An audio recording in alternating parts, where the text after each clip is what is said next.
गुरु रूप प्यारी सात संगत जी, प्रेम से कहना जी धन निरंकार जी। सात संगत जी, आशा करती हूँ कि आप सभी महापुरुष इतनी कड़कती ठंड में अपने परिवार के साथ स्वस्थ होंगे। सात संगत जी, दासी आप जी के सामने फिर से एक नई प्रेरणादायक कहानी लेकर के आई है। आशा करती हूँ कि आप जी संतों महापुरुषों को जरूर पसंद आएगी। विश्वास। तो आओ चलते हैं इस कहानी की ओर। एक बार एक यूरोपियन देश के एक क्षेत्र में काफी अरसे तक वर्षा नहीं हुई। लोग ताही ताही कर उठे। वे पानी की एक एक बूंद के लिए तरसने लगे। कई उपाय किए गए लेकिन वर्षा नहीं हुई। आखिर लोग अपने क्षेत्र के धर्म गुरु पादरी की शरण में पहुंचे। पादरी ने बड़े ही आश्वासन भरे स्वर में कहा, आप इस समय अपने अपने घरों को लौट जाइए।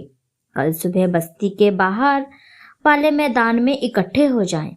वहां हम सब मिलकर दातार प्रभु से प्रार्थना करेंगे। आप विश्वास रखिए, दातार प्रभु हमारी प्रार्थना को अवश्य कबूल करेंगे, हमारी प्रार्थना को जरूर सुनेंगे। लोग अपने अपने घरों को लौट गए। दूसरे दिन निश्चित समय पर सभी लोग मैदान में इकट्ठा हो गए।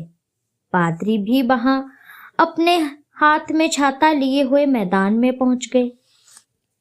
पादरी ने एक ऊंचे से टीले पर खड़े होकर चारों ओर निगाह घुमाई। सब उपस्थित लोगों पर निगाह डालने के बाद उसने कहना शुरू किया, भाइयों, भले ही आप कितनी ही गिड़गिड़ा कर प्रार्थना करो या ना करो, वर्षा नहीं होगी। पादरी की बात ने मैदान में एक सनसनी सी दौड़ा दी।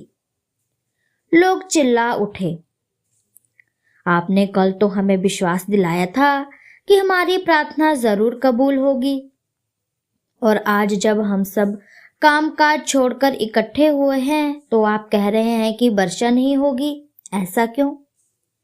पादरी महोदय ने बड़ी गंभीर आवाज में कहा, ऐसा इसीलिए क्योंकि आपको अपनी प्रार्थना पर खुद ही विश्वास नहीं है। यदि आपको अपनी प्रार्थना पर विश्वास होता तो आप लोग अपने साथ बरसातियां या छाता लाना न भूलते। लोगों के सिर शर्म से झुक गए। कच्चे विश्वास को कोसते हुए वे अपने अपने घरों को लौट गए। यह हो ही नहीं सकता कि भक्त की प्रार्थना कबूल ना हो। बस आवश्यकता है इस बात की कि भक्त का विश्वास पक्का होना चाहिए। यदि भक्त का विश्वास ही पक्का नहीं है तो इसमें परमात्मा भी कुछ नहीं कर सकते, क्योंकि परमात्मा को पहचानने के लिए एक भक्त का विश्वास बहुत ही जरूरी होता है। यदि हम निरंकार प्रभु परमात्मा पर विश्वास रखेंगे तो हमारी मनोकामना जरूर पूरी होगी। हमें कुछ भी मांगने की भी इच्छा नहीं रहती। निरंकार खुद ब खुद हमारे दिल की बातों को जान लेते हैं और इच्छाओं को पूरी कर देते हैं, यदि हमें विश्वास हो तो। यदि ना हो तो मांगी हुई चीज भी पूरी नहीं हो पाती। इसीलिए सत्संग जी, हमें भी इस निरंकार पर अटूट विश्वास रखना है ताकि हमें मांगने की जरूरत ना पड़े।